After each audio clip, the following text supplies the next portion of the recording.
महाराज जी, हम लोग बहुत पुण्य करते हैं फिर भी बहुत कष्ट मिलते हैं, क्या? ये गलत बात है। आपको अहंकार है कि हम लोग बहुत पुण्य करते हैं।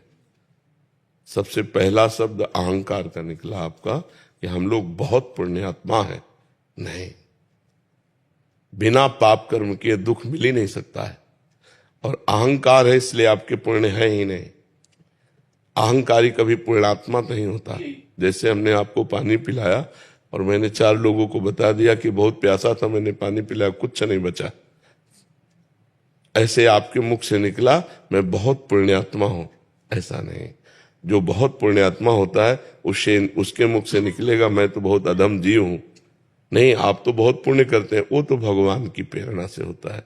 मेरे में इतनी सामर्थ्य का मैं पुण्य कर सकूं, वो तो भगवान करवाते हैं और वो गुप्त रखेगा पुण्यों को। तो पहले सुधार करो। जो आपने कहा हम लोग बहुत पुण्य करते हैं, क्या करते हो पुण्य हमें बताओ। लोगों की सेवा करना है या सहायता करना। ये तो धर्म है आपका, मनुष्य धर्म है, कोई पशु थोड़ी हो। तो भगवान ने कृपा की कि आप अपने धर्म का पालन कर रहे हैं, तो पुण्य क्या हो गया उसमें? अपने बेटे को पवाते हो पुण्य हो गया क्या? अपने खाते हो पुण्य हो गया क्या? अपने परिवार को पवाते हो पुण्य हो गया क्या? तो अपने देशवासियों की सेवा करते तो पुण्य हो गया क्या? हम ऐसे देखें जैसे हम एक छोटे से घर में अपने परिवार को खवाएं पियाएं, कपड़ा लत्ता पहनाएं, दवाई कराएं, तो क्या वो पुण्य हो गया क्या? क्योंकि वो मेरा घर है, तो ये मेरा देश है। उदार चरितानम वसुधैव कुटुंबकम। हम थोड़ा अपने परिवार का बड़ा स्वरूप ले लेते हैं, पूरा भारत पूरा विश्व मेरा परिवार है, तो हम विश्व की सेवा कर रहे हैं, तो हम अपने धर्म का पालन कर रहे हैं, क्योंकि हम मनुष्य है, मनुष्य धर्म है परहित करना दूसरे का। तो हमें अहंकार भी नहीं आएगा और हमारा हृदय भी पवित्र हो जाएगा। और जो हमें दुख मिलता है वो हमारे पाप कर्म का फल होता है। जैसे अभी आप संभाल के चल रहे हो, लेकिन पीछे आपने इसी जन्म में देखो कि आपसे पाप नहीं हुए, कि आपसे गलती नहीं हुई। आप इसी जन्म के जज बन जाओ और उस गलती का परिणाम राष्ट्रीय कानून से आप लो, तो देखो आपको कितना भारी दंड मिले। जब वो दंड नहीं मिला तो भागवतिक कानून से दंड मिलेगा। फिर इस जन्म का तो अभी कुछ मिलेगा ही नहीं, ये तो पूर्व जन्म का है। आपके पूर्व पुण्यों से आपकी सद्बुद्धि है और पूर्व पापों से दुख बुद्धि है। तो हमको चाहिए कि अभी जो हमारी नई खेती है बहुत अच्छी फसल तैयार कर लें, पीछे जो हमने बोया है उसे हम भोग लेते हैं, आगे चलकर हम आनंदित हो जाएंगे। वर्तमान में भगवान का नाम जप जरूर करें। करते नाम जप, हाँ, दूसरों का परोपकार करना ये हमारा धर्म है, क्योंकि हम मनुष्य हैं, हम पशु नहीं है। परहित सरिस धर्म नहीं भाई।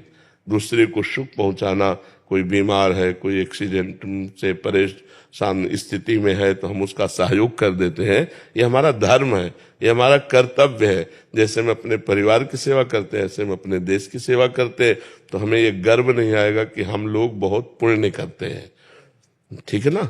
हाँ, ऐसे शब्दों से अहम पुष्ट होता है और पुण्य नष्ट होते हैं। जी। अजय मिश्रा जी, पूना, महाराष्ट्र से। राधे राधे। राधे राधे महाराज जी। गुरुदेव, मैं सभी देवताओं की पूजा करता हूँ, परंतु मेरी श्री राम जी में श्रद्धा है। मैं श्री राम जी के प्रति एकनिष्ठ होना चाहता हूँ, परंतु दूसरे देवताओं की पूजा ना करने में मन में अपराध का भाव आता है महाराज जी। ऐसे में डाल, शाखा, पत्ते, पुष्प, फल, इनकी अलग अलग पूजा करने से वृक्ष को सुख मिलेगा या मूल में जल डाल देने से? मूल में।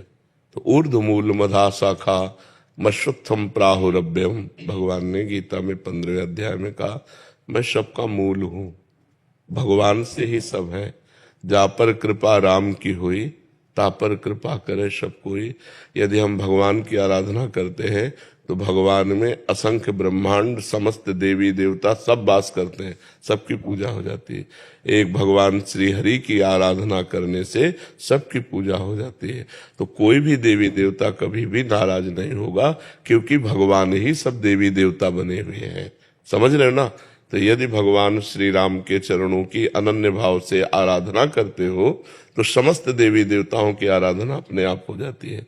लेकिन किसी देवी देवता की आराधना से संपूर्ण आराधना नहीं होगी, क्योंकि आप उसे एक नामधारी देवता केवल समझ रहे हैं। अगर उसमें भगवान भाव कर लो, जैसे गोस्वामी जी कह रहे हैं, जड़ चेतन जग जीव जत सकल राम में जाने।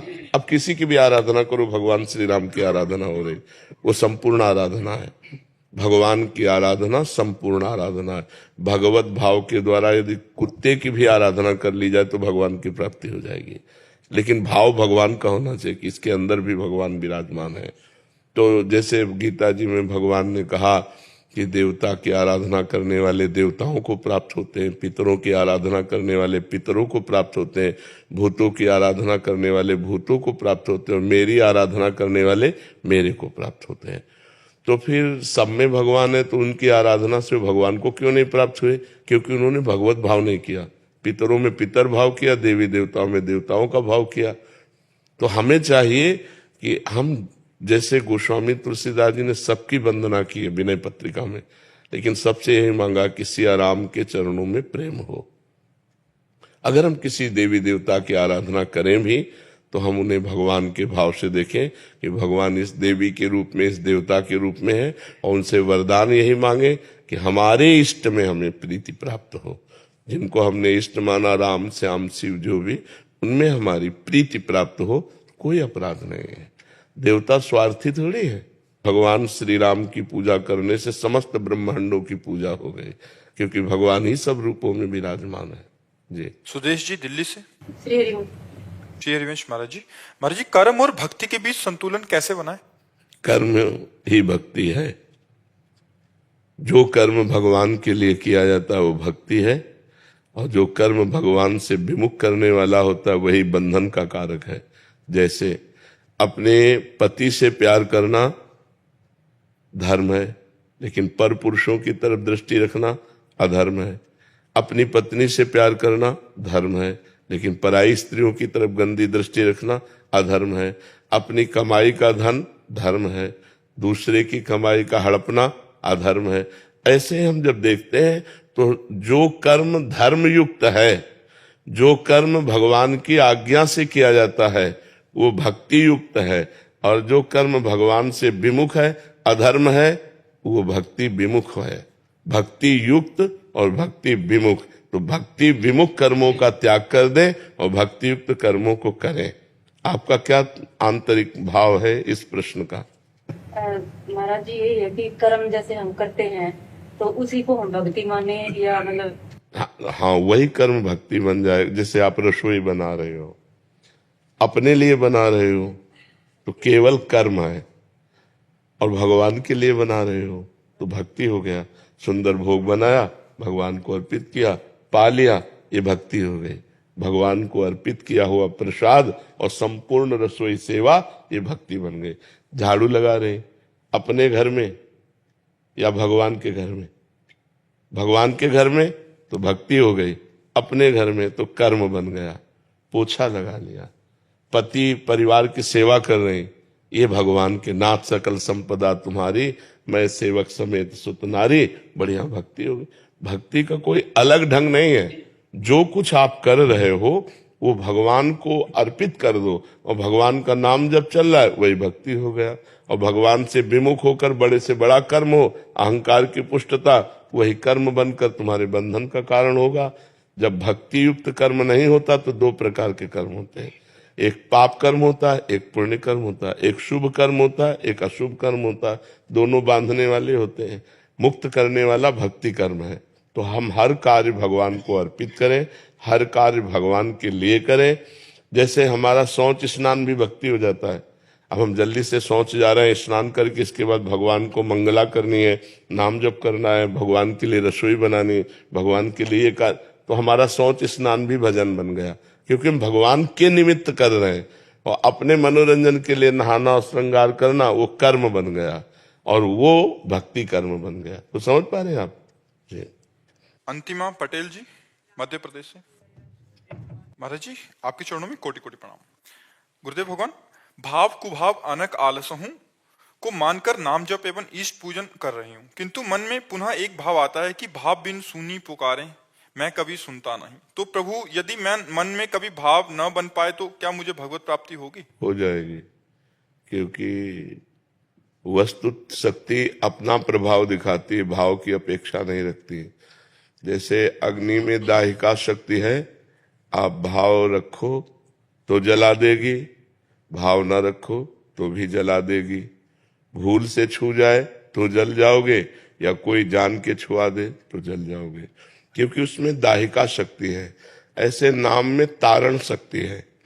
समस्त पाप का नाश करके भगवत प्राप्ति कराने की सामर्थ्य नाम में है।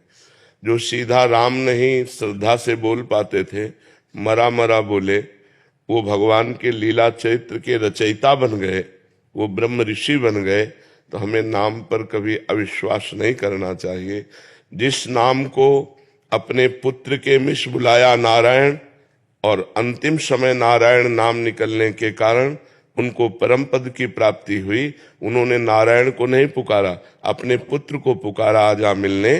तो अगर हम भगवान को जान करके राम राम हरि हरि कृष्ण कृष्ण राधा राधा बोल रहे हैं, भले हमारा भाव न लगे, पर हमारी जिह्वा के अग्रभाग पर भगवान का नाम विराजमान है, तो अहो वत्सो पश्तो गरीयान यद जिह्वाग्रे वर्तते नाम तुभ्यम।